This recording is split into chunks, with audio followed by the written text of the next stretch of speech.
Assalamualaikum warahmatullahi wabarakatuh. Halo, selamat sore netizen Sora.com. Selamat datang kembali di forum grup discussion Sora.com.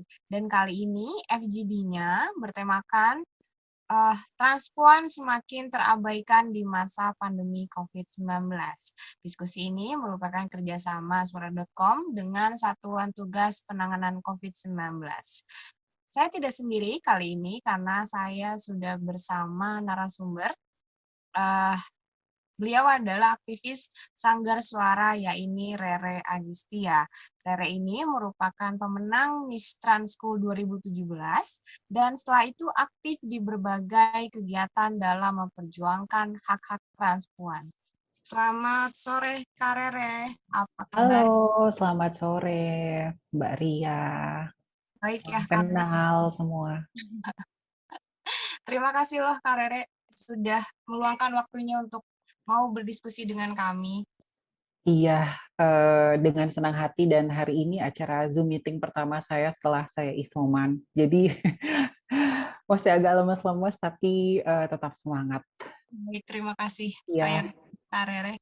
Baik, sebelum masuk ke diskusi ini bagi netizen suara.com yang ingin mengajukan pertanyaan bisa di chat melalui di kolom chatnya ya. Baik, Kak Rere ini nanti kita berdiskusi selama 45 menit ke depan, tapi sebelumnya Kak Rere ini punya sedikit materi ya yang bisa dijelaskan kepada netizen. Boleh di-share screen? iya. Mungkin aku lebih ini ya berdasarkan pengalaman dan ada beberapa masukan dari penelitian tentang bagaimana kondisi teman-teman transgender di masa pandemi COVID-19 ini. Hmm. Oke. Kak Rere waktunya 20 menit ya, Kak?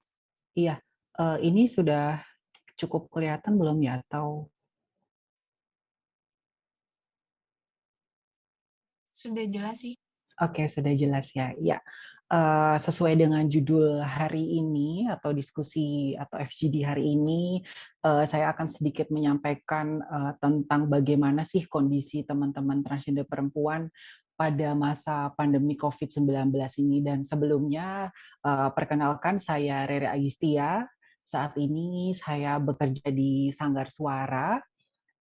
Sanggar Suara apa sih? Yaitu Sanggar Suara adalah bukan, mungkin namanya terkesan seperti kayak sanggar tari seni ataupun sanggar suara itu sendiri. Nah, sebenarnya Sanggar Suara bukan seperti sanggar pada umumnya, namun adalah sebuah bentuk organisasi untuk kelompok transgender perempuan muda yang fokus isu kerjanya kita adalah di wilayah Jabodetabek dengan mempunyai visi yaitu terbangunnya komunitas transgender perempuan atau transpuan yang berdaya dan mandiri dalam kerangka hak asasi manusia, keadilan gender, dan keberagaman seksualitas. Nah, Sanggar Suara sendiri mempunyai beberapa fokus isu kerja, yaitu adalah pendidikan komunitas transgender perempuan itu sendiri, kemudian advokasi, penanganan krisis untuk kelompok transgender perempuan, dan penguatan organisasi pada internal Sanggar Suara sendiri, baik tata kelola ataupun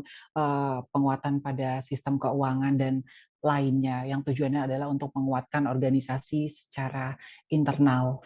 Nah, dan kemudian adalah fundraising, itu. Nah, mungkin ketika aku diundang pada diskusi hari ini, aku cukup tertarik karena saya bisa atau aku bisa menge-share tentang bagaimana kondisi teman-teman transgender perempuan di masa pandemi COVID-19. Mungkin pandemi ini berat untuk seluruh aspek, seluruh masyarakat, seluruh kelompok di lini manapun, dan ini juga menjadi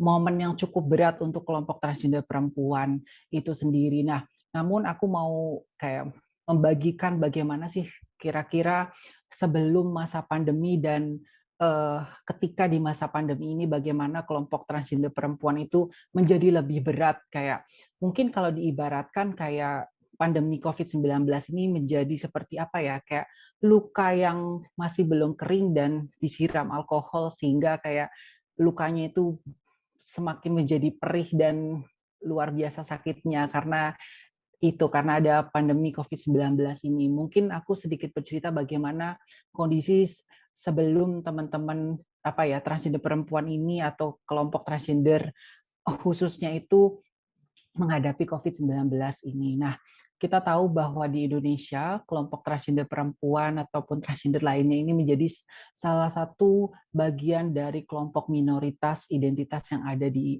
Indonesia ini. Nah, eh, dari kelompok minoritas tersebut, kelompok transgender perempuan itu sangat rentan. Saya memetakan bahwa ada beberapa poin yang mungkin bisa kita bahas di sini, bagaimana stigma dan diskriminasi yang sering terjadi, kemudian akses yang menjadi terhambat, sehingga kemandirian dan kesejahteraan teman-teman transgender perempuan itu menjadi terganggu atau menjadi cukup kurang baik ya, dan juga adanya penambahan aturan-aturan ataupun undang-undang yang ada di Indonesia sehingga semakin memperberat kehidupan teman-teman itu sendiri. Nah, aku mau bercerita bagaimana dahulu sebelum masa pandemi ini pun bahwa kelompok transgender perempuan itu sudah sangat rentan terstigma dan terdiskriminasi baik ketika dia kecil, sekolah, dan kemudian bahkan di ruang terdekat atau ruang keluarga mereka.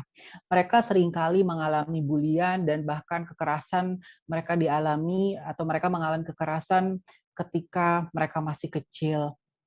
Nah, eh, di bagian bully tersebut itu sangat berpengaruh terhadap dampak psikologis maupun fisik untuk kelompok-kelompok transgender perempuan. Mungkin mereka masih belum mengenal diri mereka secara dalam, namun secara fisik mungkin mereka sudah cukup terlihat karena mereka dianggap berbeda, karena mereka mungkin feminim ataupun jauh lebih lembut dibandingkan teman-teman yang lain, sehingga itu seringkali mengalami bulian. Dan juga ketidakadilan, bagaimana bahkan saya sendiri pun mengalami banyak sekali ketidakadilan yang saya alami sendiri ketika saya masih kecil, kemudian saya bertumbuh besar, ketika bagaimana saya dilihat sebagai seorang yang feminim, sehingga itu menjadi nampak berbeda dengan apa yang jenis kelamin lahir saya, sehingga perlakuan-perlakuan ketidakadilan pun seringkali saya dapatkan dari orang terdekat, bahkan orang tua saya sendiri. Kemudian kekerasan yang sudah saya tadi sebutkan, bahkan diusir dari keluarganya, mereka tidak mempunyai support system yang yang yang cukup baik untuk mendukung pertumbuhan mereka, sehingga ketika mereka mau mengekspresikan diri mereka sebagai seorang perempuan, mereka harus berpindah tempat. Nah, ketika perpindahan tempat itulah yang menjadi sebuah masalah tersendiri, karena ketika mereka diusir, otomatis mereka tidak membawa surat-surat yang dibutuhkan untuk membuat identitas. Ketika akses identitas mereka tidak ada, otomatis seluruh akses-akses yang lain juga terganggu, karena kita tahu bahwa akses identitas menjadi aspek yang utama untuk bisa mengakses pendidikan, kemudian kesehatan, kemudian pekerjaan, dan lainnya. Nah, banyak sekali teman-teman transgender perempuan, bahkan kemarin ketika didata oleh organisasi Suara Kita, ada hampir sekitar 500 kelompok transgender perempuan yang masih belum memiliki identitas. Nah, itu menjadi mengganggu ke segala aspek yang sudah saya sebutkan tadi, bahwa akses pendidikan terganggu, sehingga mereka banyak yang tidak bisa mengakses sekolah lebih tinggi, kemudian akses kesehatan mereka tidak mempunyai BPJS ataupun KIS, kemudian mereka tidak mempunyai asuransi swasta, dan pekerjaan mereka juga terganggu karena identitas mereka menjadi rendah, kemudian sehingga tidak memiliki ijazah untuk mendaftar pekerjaan yang layak, umpamanya kayak gitu.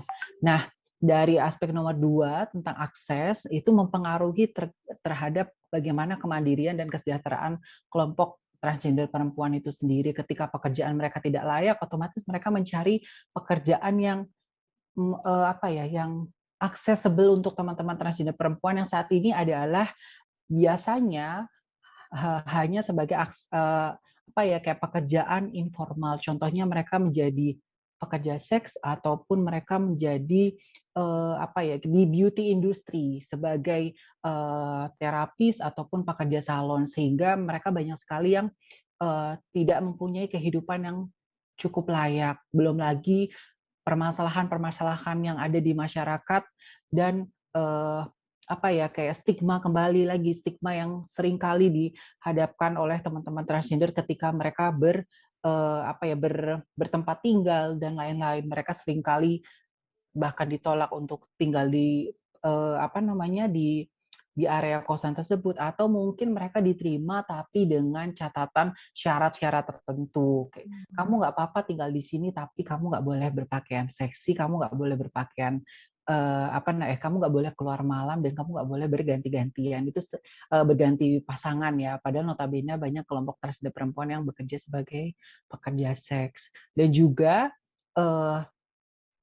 poin nomor 4 yang semakin memperburuk keadaan adalah bagaimana aturan-aturan yang seringkali dibuat untuk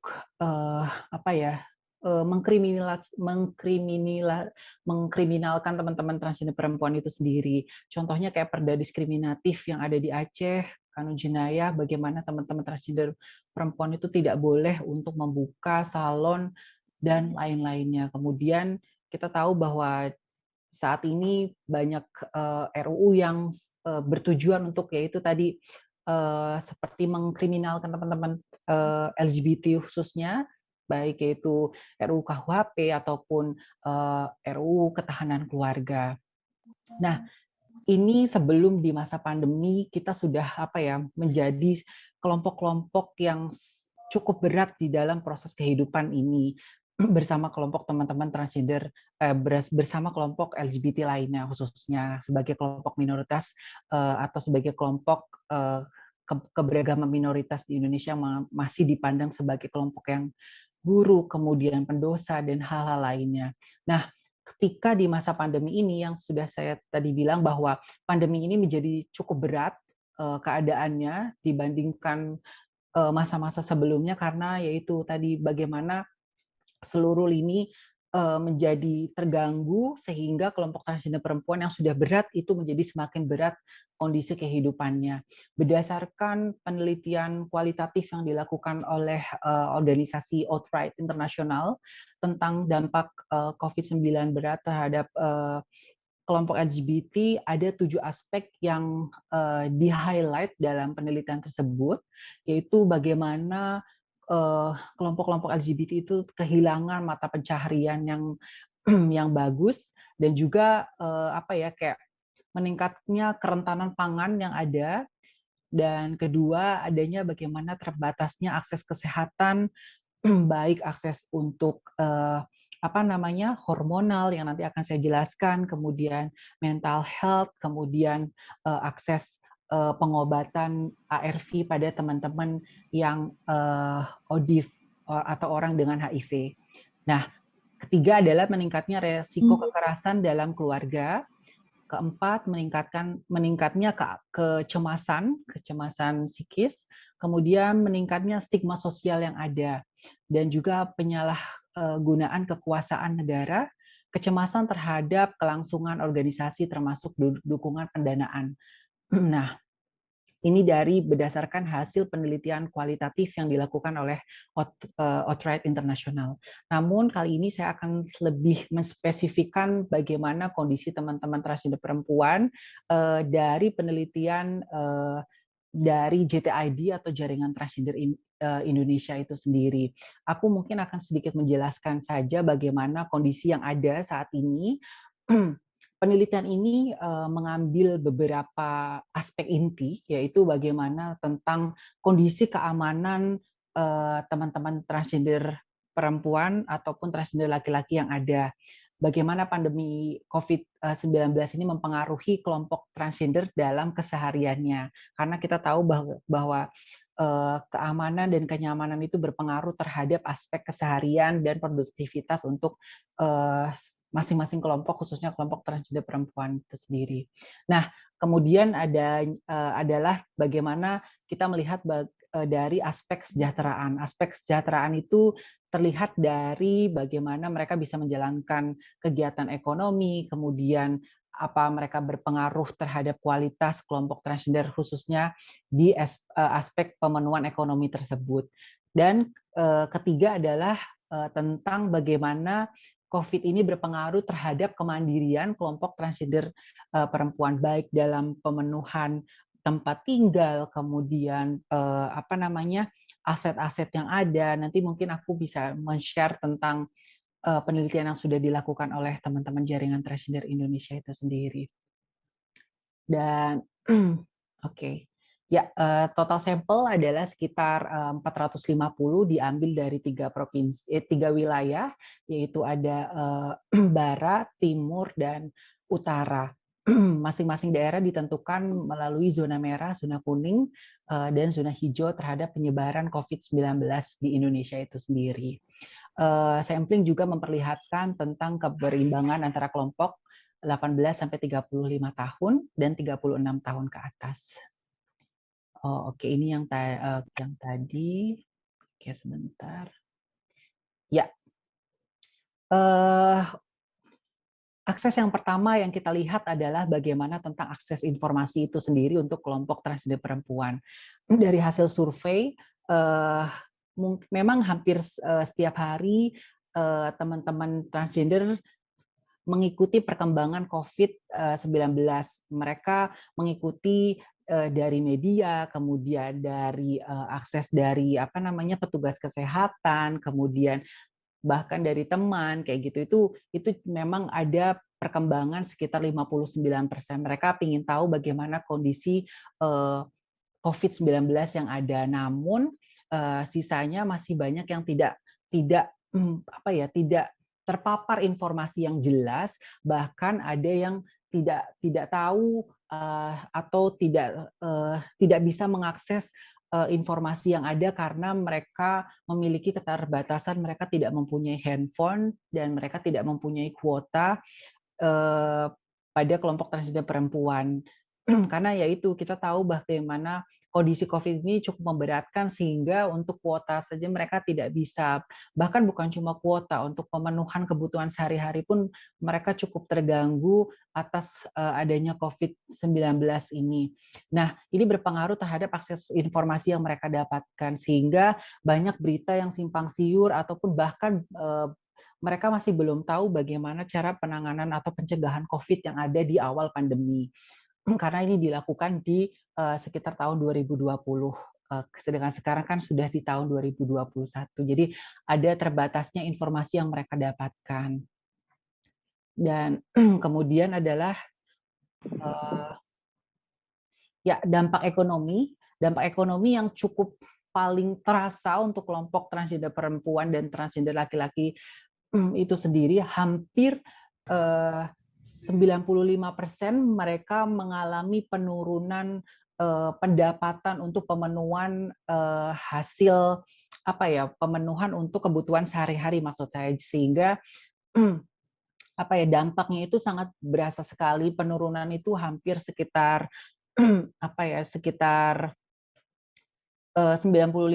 dari responden, dan itu cukup berpengaruh terhadap pemenuhan kebutuhan itu sendiri, sehingga kayak kebutuhan makanan mereka terganggu, kemudian kebutuhan hormonal mereka terganggu, dan juga bagaimana akses kayak pelindung kayak masker, kemudian hand sanitizer itu juga sangat terdampak buat mereka karena mereka tidak bisa membeli masker ataupun hand sanitizer, dan itu juga berpengaruh terhadap kerentanan yang ada ya untuk kelompok itu sendiri, untuk transgender perempuan itu sendiri, sehingga mereka lebih rentan untuk terpapar COVID. Selain itu juga kalau kita lihat bahwa tadi saya menjelaskan bahwa sistem kerja atau pekerjaan yang dimiliki oleh kelompok transgender perempuan itu sendiri adalah rata-rata pekerja di pekerjaan informal. Mereka mau nggak mau harus bekerja dengan apa ya, interaksi langsung kepada para customer-nya karena kan mereka bekerja sebagai pekerja seks dan juga di salon sehingga mereka rentan karena pekerjaan mereka harus berinteraksi langsung dengan apa namanya, para customer mereka. Belum lagi dengan adanya pembatasan skala besar yang dilakukan pemerintah Indonesia itu juga berpengaruh terhadap teman-teman kami yang bekerja sebagai pengamen di jalan dan juga pekerja seks itu sendiri karena mereka dibatasi, kemudian ada jam malam sehingga mereka tidak bisa apa ya berpergian atau menjangkau daerah yang biasa mereka tempat mereka ngamen sehingga yaitu pendapat mereka menjadi berkurang. Selain itu juga apa namanya, bagaimana aduh maaf, oke. Ya, bagaimana teman-teman itu kan banyak teman-teman yang menjadi tulang punggung keluarga sehingga kadang-kadang dari mereka menjadi apa ya, menjadi selain mereka berpengaruh terhadap bantuan yang mereka kasih kepada keluarga mereka, bahkan ada juga yang sampai tidak bisa memberikan apa ya, kayak semacam uang untuk keluarga mereka karena pandemi ini, karena sangat berkurang pendapatan mereka sehingga mau nggak mau mereka harus merelakan untuk keluarganya untuk tidak dikirim uang ataupun mereka bahkan harus mengirit untuk dirinya mereka sendiri. Nah, itu berpengaruh juga terhadap bagaimana akses hormonal nanti pada akses kesehatan yang mereka biasa akses karena COVID ini karena penurunan pendapatan sehingga mereka tidak melakukan terapi hormonal dan itu berpengaruh terhadap psikososial itu. Jadi saling berpengaruh. Kesehatan mereka apa ekonomi mereka nggak dapat, kesehatan mereka nggak dapat sehingga psikososial mereka juga terganggu. Seperti itu dan oke. Nah, ini lebih pada dampak kemandirian. Bagaimana bagian ini menyoroti tentang kemandirian kelompok transgender perempuan atau transgender Indonesia. Indikator yang dilihat adalah bagaimana tempat tinggal atau akses kos-kosan dan lainnya selama hampir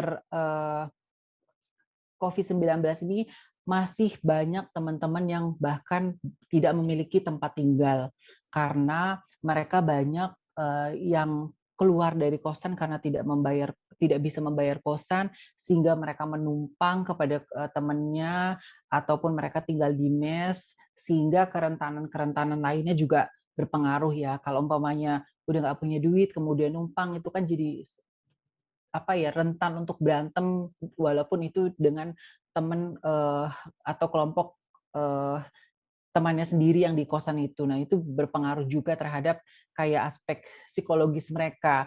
Nah, ketika dilihat apakah mungkin teman-teman bisa balik ke keluarganya, nggak menutup kemungkinan mereka bisa balik ke keluarganya sendiri. Namun kembali lagi bahwa banyak sekali teman-teman kami yang diusir oleh keluarganya sehingga mereka ketika mereka balik ke keluarganya pun mereka kayak menjadi apa ya kayak menjadi membuat luka baru ataupun membuat luka lama sehingga teringat kembali karena yaitu proses yang dahulu dia diusir sehingga dia tidak nyaman ketika harus pulang sehingga ya mau nggak mau dia memaksakan untuk tetap tinggal di Jakarta itu sendiri. Dan kemudian ini kita lihat bagaimana aspek keamanan yang ada itu cukup berdampak juga untuk kelompok transgender perempuan. Di sini kasus yang melibatkan aparat keamanan itu paling tinggi, hampir 41% insiden terkait ancaman yang dilakukan oleh aparat karena kita lihat bahwa teman-teman bekerja di isu non formal sehingga dia keluar malam ataupun mereka harus mencari klien mereka di malam hari dan itu kan berbanding terbalik terhadap apa ya aturan-aturan yang ada ya karena PSBB itu kan biasanya ada jam malam sehingga mereka tidak bisa untuk mengakses di waktu terlalu malam kayak gitu. Nah, itu berpengaruh terhadap yaitu ancaman yang dilakukan oleh aparat sehingga kayak mereka nggak boleh untuk keluar kemudian mereka untuk diancam untuk nggak bisa bekerja kayak gitu. Itu terjadi di masa pandemi kemarin.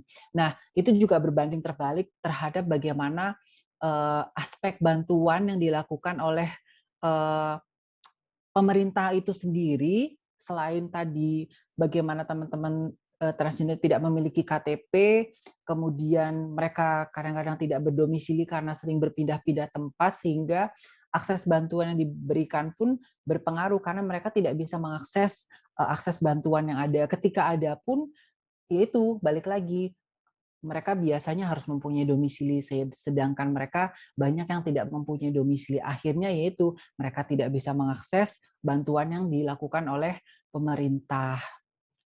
Tuh. Kemudian untuk akses kesehatan, tadi saya sudah menjelaskan bagaimana ekonomi itu berdampak terhadap akses hormon yang mereka, sehingga mereka banyak yang tidak bisa mengakses karena yaitu tidak mempunyai duit. Mungkin saya sedikit menjelaskan bagaimana teman-teman transgender itu membutuhkan terapi hormonal karena apa ya, kayak buat sebagian kelompok transgender perempuan itu menjadi sebuah hal yang cukup utama ya, karena hormonal itu kan berpengaruh terhadap bagaimana mereka bisa bertransformasi atau mereka bisa melakukan perubahan pada dirinya dia, karena hormonal itu membantu pada proses secara fisik maupun psikologis untuk perkembangan transisi mereka, sehingga mereka memilih untuk menjadikan hormonal itu sebagai kebutuhan utama karena akses ekonomi terganggu, sehingga kebutuhan hormonal pun mereka relakan untuk tidak mengakses. Nah, ketika mereka tidak mengakses, otomatis akan secara tidak langsung akan mengganggu psikososial mereka, karena mereka ada yang merasa tidak nyaman, kemudian ada yang merasa cemas atas ketidakadanya hormonal tersebut. Kemudian juga terkait kesehatan mental di masa pandemi ini juga cukup berpengaruh terhadap kondisi teman-teman. Selain tadi penurunan kesehatan, kemudian akses keamanan juga cukup rentan, sehingga mereka berdampak terhadap akses kesehatan mental itu sendiri. Apalagi di fase-fase awal ya, banyak sekali keluhan yang dialami oleh teman-teman kami, mereka tidak bisa tidur, kemudian mereka takut, mereka bingung harus ngapain karena COVID ini, kayak gitu. Dan juga kayak diskriminasi ini kan semakin naik di masa pandemi ini, sehingga mereka merasa tidak berani untuk keluar, ataupun mereka juga cenderung membatasi aktivitas mereka. Contohnya kayak teman-teman yang ngamen itu banyak sekali yang mengalami tiba-tiba rambutnya ditarik, kemudian diludahin, bahkan dilemparin tanah di wilayah Depok, bahkan sampai diusir untuk tidak bisa ngamen di daerahnya kayak gitu. Itu sangat miris ya, bahwa bahkan untuk mereka mencari kebutuhan sehari-hari pun mereka tidak bisa kayak gitu. Nah, dan juga aku balik lagi ke isu kesehatan, bagaimana untuk teman-teman transgender yang ODIF ada aspek yang mengganggu bagaimana proses mereka bisa mengakses ARV atau obat HIV atau antiretroviral virus tersebut yang mereka harus konsumsi setiap hari, karena biaya mereka tidak punya untuk mobilisasi mengambil obat, sehingga mereka bahkan ada satu yang putus ARV karena mereka tidak bisa mengakses karena tidak punya biaya untuk ke perjalanan ke puskesmas itu sendiri. Kemudian oke, sebentar. Ya, dan juga ini adalah bagaimana aspek kesehatan mental yang pada umumnya ini masih sangat jarang bisa diakses oleh kelompok transgender perempuan itu sendiri. Selain aksesnya yang memang tidak aksesibel karena biayanya cukup mahal ketika kita datang ke psikiater, kemudian juga banyak informasi yang teman-teman transgender itu belum bisa dapatkan, bagaimana mereka bisa mengakses ke psikiater, kemudian bagaimana bisa mengakses ke psikolog, umpamanya itu mereka masih banyak sekali yang belum tahu bagaimana mereka bisa mengaksesnya. Dan juga kadang-kadang mereka apa ya, semacam, mereka menormalisasi bahwa kekerasan yang mereka alami, kemudian trauma yang mereka alami itu kadang-kadang menjadi bagian yang wajar buat, hidup mereka karena sebagai kelompok transgender perempuan yang harusnya adalah itu tidak bisa dijadikan sebagai patokan yang wajar untuk mereka sendiri. Namun ya itu karena ketidaktahuan informasi dan ketidaktahuan hal-hal yang lain sehingga mereka banyak yang tidak bisa mengakses, isu kesehatan mereka sendiri sehingga itu berdampak sekali terhadap keamanan dan kenyamanan psikologis mereka. Kemudian ini lebih pada data tentang apa namanya, konsumsi antiretrovirus sebelum dan saat pandemi per identitas gender karena penelitiannya ada dari transpuan ataupun transgender laki-laki. Tadi saya sudah menjelaskan bagaimana ada satu orang yang kesulitan untuk mengurus selain surat rujukan, mereka juga tidak punya biaya untuk bisa mengakses ke mobilisasi ke puskesmas itu sendiri. Dan ini adalah tentang apa sih kira-kira yang sudah dilakukan dari Sanggar Suara sendiri?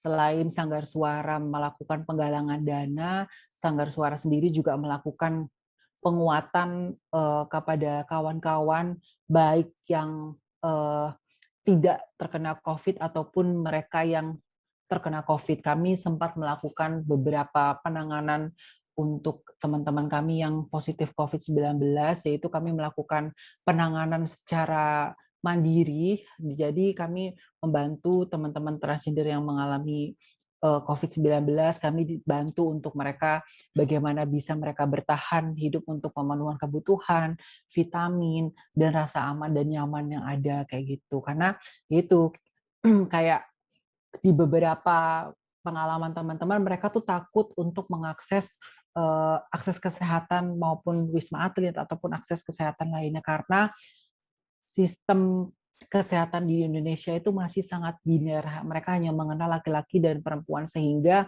mereka merasa tidak nyaman untuk mengakses karena takut digabungkan dengan bangsal ataupun ruangan laki-laki kayak gitu. Dan itu sehingga berpengaruh terhadap akses itu sendiri kayak gitu. Selain itu juga eh, stigma juga seringkali masih terjadi bahkan bukan cuma di isu COVID ya, isu HIV pun sampai sekarang masih masih apa ya, masih belum selesai dengan stigma-stigma terhadap kelompok transgender perempuan itu sendiri ketika mereka mengakses isu HIV yang kita sudah kenal bahwa sudah sangat dekat dengan kelompok transgender perempuan itu. Dan kemudian adalah bagaimana pemanfaatan peluang kita secara secara apa ya, secara masif melibatkan teman-teman yang mungkin memiliki usaha untuk bisa bergabung di dalam acara dagang virtual atau dagang online sehingga kayak teman-teman yang mereka apa ya mempunyai usaha bisa dibantu di dalam proses itu sehingga kayak promo gratis gitu ataupun siapa yang kalau mau membeli bisa langsung beli di acara tersebut. Dan juga kami juga melakukan semacam training mental health issue. Kami menggelar diskusi bersama psikiater untuk saling curhat, untuk saling bercerita bagaimana kondisi selama pandemi 19 ini. Apakah sudah cukup membaik ataupun belum, bahkan ada yang menjadi semakin parah kayak gitu. Itu kita bercerita di dalam training mental health issue itu sendiri. Sepertinya itu aja. Ini tentang kata-kata quote aja. Mungkin itu saja dari saya. Baik, terima kasih. Iya, Bunda sangat penjelasannya sebelum adanya pandemi dan kondisi pada saat pandemi. Terima kasih Kak Rere penjelasannya.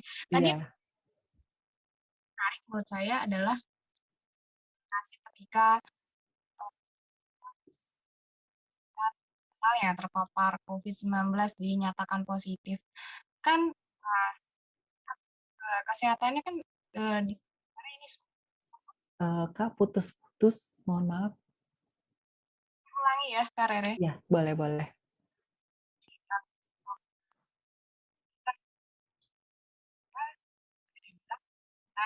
Masih putus-putus. atau sinyal ya.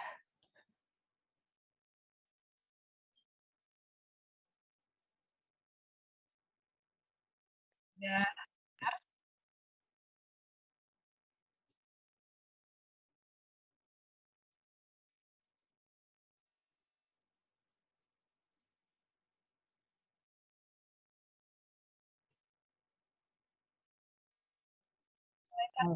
Iya, halo?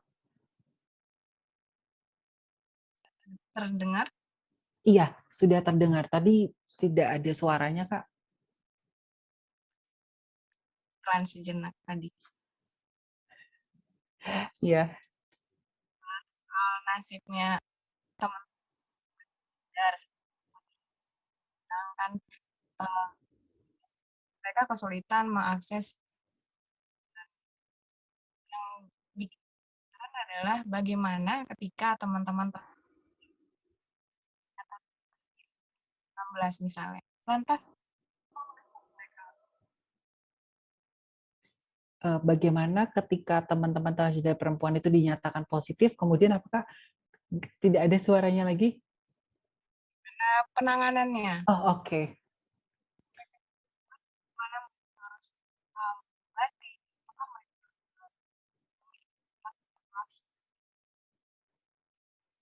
Iya, kalau untuk penanganan dari Sanggar Suara sendiri, kebetulan waktu itu ada hampir sekitar mungkin 9, dan juga sama saya sendiri, bahkan kemarin sudah menjadi alumni bagaimana saya isoman atau isolasi mandiri dan dibantu oleh rekan-rekan organisasi. Ya, sebelum di tahun 2020 mungkin ada sekitar 7 teman-teman kami yang mengalami positif COVID-19, sehingga kami secara apa ya, secara swadaya membantu mereka di dalam isolasi mandiri mereka. Kebetulan memang waktu itu adalah tidak mengalami gejala berat, sehingga kami bisa membantu untuk proses penanganan dan kawan-kawan yang positif itu sendiri. Kami membantu mencari tempat, ataupun kalau memang mereka mempunyai tempat tinggal, kami membantu mereka untuk proses pembayaran kosan, kemudian kita membantu mendistribusikan bahan pangan sehingga mereka tidak harus keluar, dan juga kita juga membantu apa ya,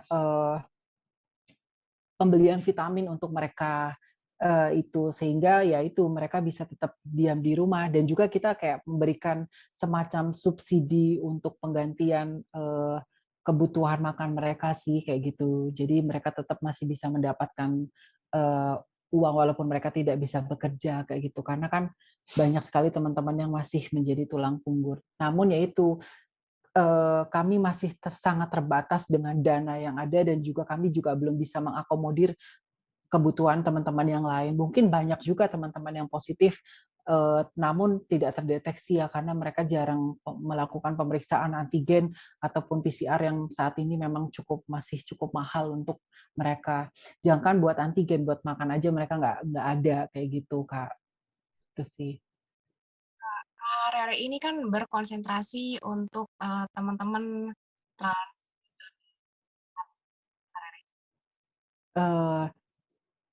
Eh, putus-putus lagi, Kak. Halo? Sudah lancar. Iya, sudah, betul. Maaf nih Kak, ada kendala sinyal. Nggak apa-apa. Kak Rere, aku mau nanya dong, uh, berapa sih jumlah transgender yang ada di Jabodetabek? Jumlah transgender.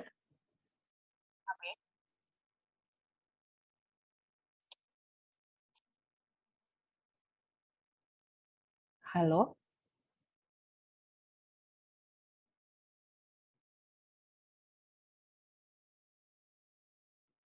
Halo, Karya?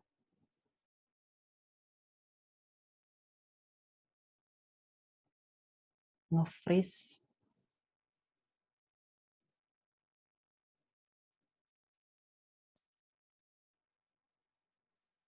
Sudah Halo?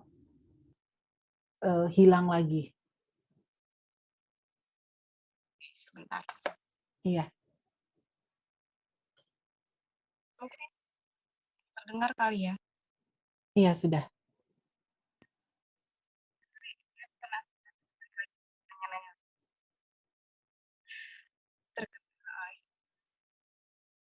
Rere tahu Ih, KBG berapa? masih tidak terdengar, Kak. Iya.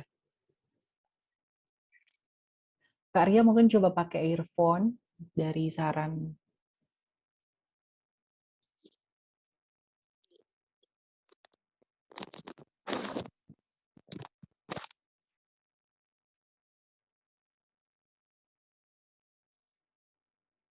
Nah, mungkin bisa Iya, sudah.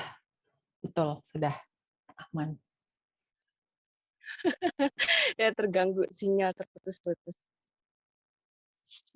Baik, Kak Rere. Tadi ini saya mau ngajukan lagi pertanyaannya. Iya, boleh. Soal nasib. Soal nasib teman-teman transgender di Jabodetabek nih. Kan tadi aku udah nanya berapa jumlahnya dan berapa banyak dari mereka, berapa persen dari mereka yang terdampak pandemi COVID-19. Iya, kebetulan penelitian dari yang tadi saya sampaikan adalah di beberapa wilayah, bukan cuma Jabodetabek ya. Kalau untuk isu kerja dari Sanggar Suara sendiri memang Jabodetabek, namun Sanggar Suara kan tergabung di dalam eh, koalisi dari JTID tersebut, sehingga daerah penelitiannya itu cukup meluas waktu itu. Jadi ada Bali, kemudian apa namanya Kalimantan dan wilayah lain kayak gitu. Seperti apa yang terdampak, hampir sekitar 95% mereka terdampak di dalam aspek ekonomi di masa COVID-19 ini. Baik penurunan apa namanya penurunan penghasilan, kemudian tentang bagaimana mereka menjual aset-aset mereka, kayak bahkan ada yang sampai menjual handphone, kemudian mereka sehingga ke penggadaian kayak gitu untuk menggadaikan emas mereka itu juga banyak sekali yang terjadi kayak gitu. Kak Rere, saya pernah baca nih di salah satu artikel, ada Iya. teman ini yang tinggal di satu lingkungan gitu kan. Kemudian ada masalah membagi bansos di lingkungan tersebut. Nah, ketika dia bansos sama Putus-putus lagi. warga lainnya, Ya. Hmm. kepala Pak RT-nya ini mengatakan misalkan dia itu sudah beruntung diberikan tempat di situ. Jadi dia diberikan bansos tapi malah dapat nyinyiran dari Pak RT. Apakah kondisi seperti itu juga terjadi di banyak daerah oleh yang dirasakan oleh transpuan? Maksudnya gimana, Kak? Ada kelompok transgender yang tinggal di wilayah tertentu, kemudian dia dapat bansos, kemudian malah teman-teman transgender itu nyinyir itu, atau gimana? Wilayahnya itu kan ada penyaluran bansos nih. Iya. Dia kan mungkin mendaftarkan diri kepada Pak RT atau Mm-mm. Pak RT-nya itu dikirim kayak dulu dikasih tempat aja udah harusnya bersyukur gitu. Ini lagi pengen bansos. Oh, oke. Iya. Iya. Aku mungkin sedikit bercerita bagaimana mungkin di daerah Jakarta dan juga daerah-daerah besar lain mungkin apa ya kayak teman-teman itu masih sangat susah mengakses, bahkan di Bali pun itu di tahun 2020 pas kemarin penelitian itu banyak yang tidak, bahkan tidak ada yang dibantu oleh akses bantuan pemerintah itu sendiri. Nah, ketika tadi Pak RT nyinyir kepada kelompok transgender perempuan, ketika kamu bahkan sudah tinggal di sini aja udah beruntung kamu masih minta bansos. Sebenarnya kan konsep seperti itu tidak apa ya nggak tidak boleh ada kepada bahkan oleh RT itu sendiri, karena ya itu bansos itu kan sebagai apa ya hak untuk seluruh warga negara yang memang kurang mampu ya Kak ya, sehingga apalagi kita tahu teman-teman transgender kan banyak sekali yang masih belum bisa secara ekonominya itu masih banyak sekali yang mengalami masalah. Nah, sehingga mau nggak mau ya mereka ketika ada bantuan pemerintah, ketika mereka sudah punya KTP ya mereka mengakses, ketika mereka dinyinyirin ya itu memang kadang-kadang kayak menjadi stigma tersendiri untuk kelompok transgender perempuan sih kayak gitu. Bagaimana itu kita melihat bagaimana kenyataan masih banyak yang belum bisa diterima oleh bahkan RT-nya sendiri kayak gitu. Itu tadi bagaimana penerimaan itu ada syaratnya kayak gitu. Kamu nggak apa-apa tinggal di sini, yang penting kamu nggak boleh minta hak-hak yang lain, bla bla segala macam. Itu kan sering terjadi pada kawan-kawan kami, Kak. Boleh. Kak Rere, aku izin bertanya kalau misalkan Boleh.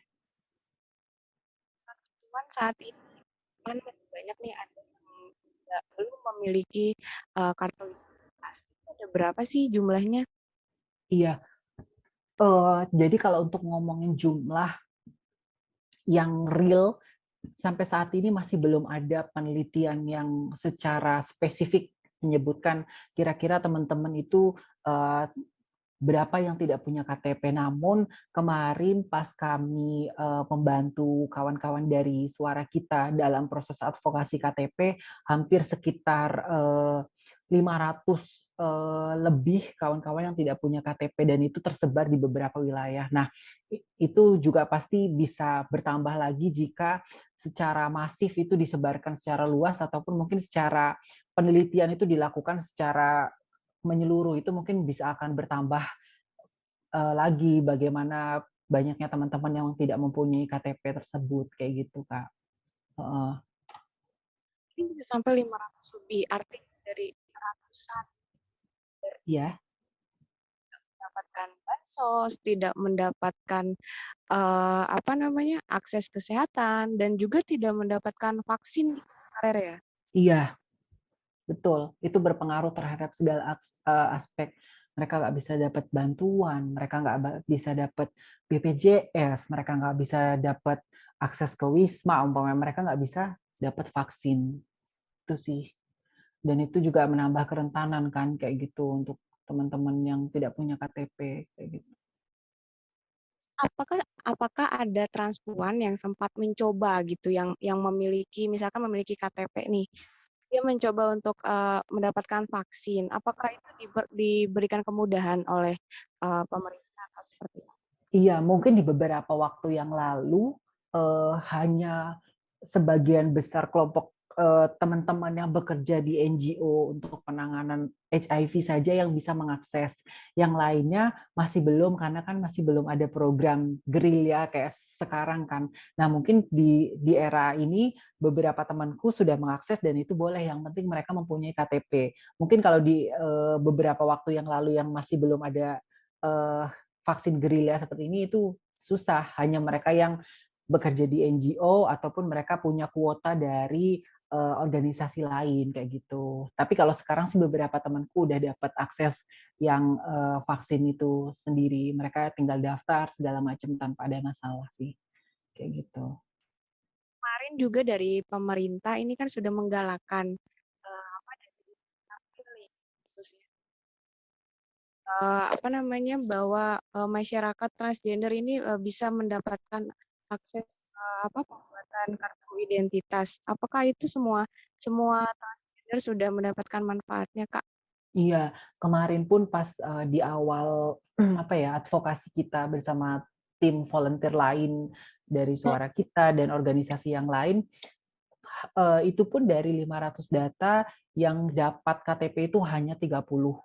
Karena dari Kementerian Dalam Negeri mempunyai semacam kriteria yang bisa akses, yaitu kayak contohnya, teman-teman yang punya data tambahan, akte, ataupun hal lainnya, ataupun mungkin mereka yang masih mempunyai nomor keluarga mereka, sehingga mereka masih bisa mengakses. Tapi masih banyak yang belum bisa mengakses, yaitu tadi dari hampir 500, hanya sekitar 30 yang baru bisa mengakses di fase kemarin itu. Heeh, dan kami masih berjalan untuk proses pembuatan KTP tersebut sih, kayak gitu. Iya. Caranya melalui forum chat ini dari Wawan. Pertanyaannya adalah kebijakan publik seperti apa yang diharapkan oleh transpuan dari pemerintah agar hak-hak para transpuan bisa Oke. yang kami harapkan adalah bagaimana kebijakan itu tidak mendiskriminasi kami. Kan di beberapa daerah masih banyak perda-perda diskriminasi, bahkan di wilayah Padang dan juga Aceh itu sangat spesifik mendetailkan bagaimana aturan tersebut mendiskriminasi kelompok kami ya, kayak mereka tidak bisa membuat salon ataupun membuka usaha, dan juga bahkan ada waria yang didenda kalau umpamanya ada di daerah tersebut. Nah, yang kami harapkan adalah bagaimana kami tidak ingin apa ya, semacam kayak diutamakan, enggak, kami pingin sebagai sama dengan warga negara lainnya, kami pingin akses kami juga didukung, kemudian akses kami juga dibantu kayak gitu, dan tidak ada perda-perda yang spesifik mendiskreditkan atau mendiskriminasi kami, karena ya sejauh ini memang masih ada perda-perda yang masih mendiskriminasi kami kayak gitu. Dan itu kan semakin menjadi stigmanya semakin kuat ya ketika masyarakat menstigma, dan juga ditambah adanya aturan yang mungkin itu menambah kuatnya stigma yang ada. Oh, itu juga kan udah ada aturannya, sehingga nggak apa-apa kita melakukan diskriminasi terhadap teman-teman transpuan itu sendiri kayak gitu. Baik, ini waktunya sudah lebih dari 45 menit, ditambah dengan gangguan-gangguan sinyal.